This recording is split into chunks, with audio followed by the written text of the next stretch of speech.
Hey everybody, I'm Jonathan Mudd. Welcome to episode number 3 of Down the Rabbit Hole, where I'm digging into the songs from my new album, Meant for the Sun. Today we're going to go deep on a song that seems to be jumping out at people. It's called Blueprint. Only one dream makes sense, you see. Never wanna wake up and find it's not real. And it's close enough to feel. Blueprint is the last track on the Meant for the Sun album. It's a dramatic number, and it's long, clocking in at over 5 minutes, which is dangerously close to prog rock territory. But that's because it's a dang guitar fandango. There are riffs and licks and solos coming at you from every direction. More on all that in a minute. First, let me tell you how Blueprint came to be. For a while, my eldest daughter, Madeline, lived in Beirut, Lebanon, and I went over to visit her. She lived in this little second-floor apartment above a very busy street. All day and all night, there was noise below. People talking and shouting, cars zipping by, car horns blaring, lots of commotion. One afternoon on the trip, Madeline was working and I was sitting around her place strumming on this acoustic guitar that she had. I hadn't sat down to write a song or anything, and I don't know how much the noise on the street below or the exotic Middle East environment might have seeped into my state of mind, but somehow my fingers just landed on this certain riff on the guitar, and a vocal melody appeared to me. Now, I learned a long time ago, when something like that happens, you better capture it. God bless that little voice memo function on our mobile phones. Sitting there in Beirut that day, I pressed record, and here's what I came up with. It's still on my phone today.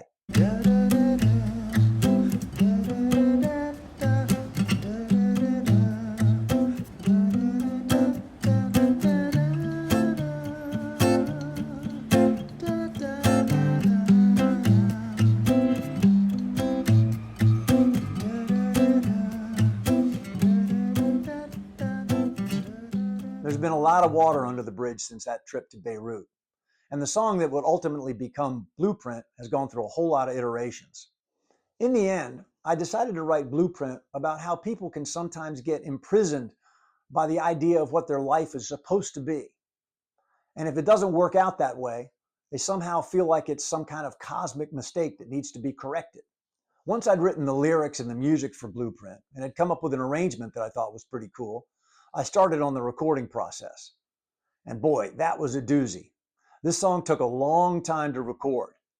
For that, I blame and credit my good old friend Terry McInturff. If that name rings a bell, it may be because you've heard of Terry McInturff guitars, which are some of the finest electric guitars being made today. Terry started building his namesake guitars about 25 years ago, and he has won raves from pretty much every guitar magazine that matters for their sonic and aesthetic beauty. They're really something. McInturff guitars have also attracted the admiration of some of the biggest names in rock and roll.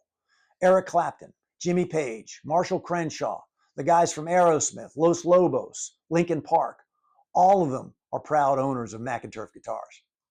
I met Terry many years ago when he ran the only good guitar repair shop in Durham, North Carolina.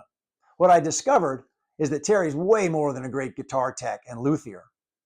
He's a monster guitar player, truly one of the most innovative, inspired, rocking guitar players I've ever heard. I was lucky enough to get to play with Terry in a band for a little while, and also to work with him in the recording studio. He's an outstanding recording engineer. We logged some very memorable, hilarious, totally sleepless hours in the recording studio he called the House of Rock. This is where Terry earned his nickname, the Earl of Sound. Over the years, the Earl has remained a great friend, an enthusiastic cheerleader and very honest critic for my music. Sorry to break in. I love my McInturff guitar, but let's really focus on what matters. You need to pick up Jonathan Mudd's new album, Meant for the Sun, right now. Check it out. Apple Music, Spotify, Amazon, everywhere you listen to music. It's better than a shot in the arm. When I sent Blueprint to Terry, I honestly thought it was 99% done. All I wanted him to do was cut a guitar solo on the outro. But we ended up tearing the whole thing apart and putting it back together and having a blast doing so. Check out the opening, here stripped back to acoustic guitar and the groove set up by Elrond Z deTrois and bassist Andy Luthringer.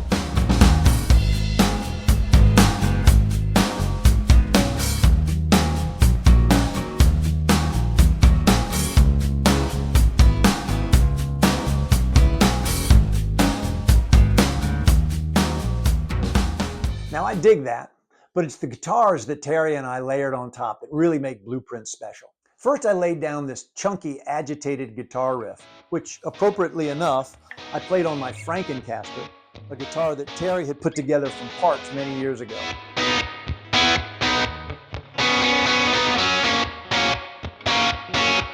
Next I played this arpeggio guitar thing, which I double-tracked and panned hard left and hard right. I think the sound of Easy D's drum kit made me think of Rival Sons, that great LA band, because this sound is straight out of Scott Holliday's Bag of Tricks.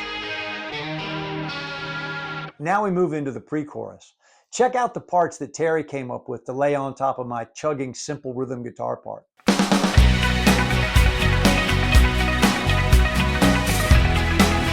Terry and I both love the David Bowie album Scary Monsters, and his C6 strings and ping-ponging sort of icicle guitar thing sounds like something off Ashes to Ashes.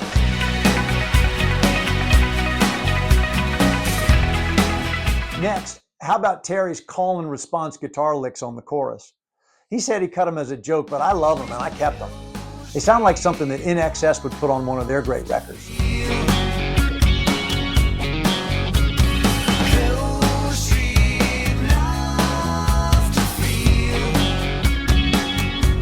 But it's Terry's guitar solo at the end of Blueprint that really knocks my socks off. Let's go inside the isolation chamber and hear Terry McInturff, the Earl of Sound, channel his inner Robin Trower, which I didn't even know he had, and bring Blueprint to a wild close.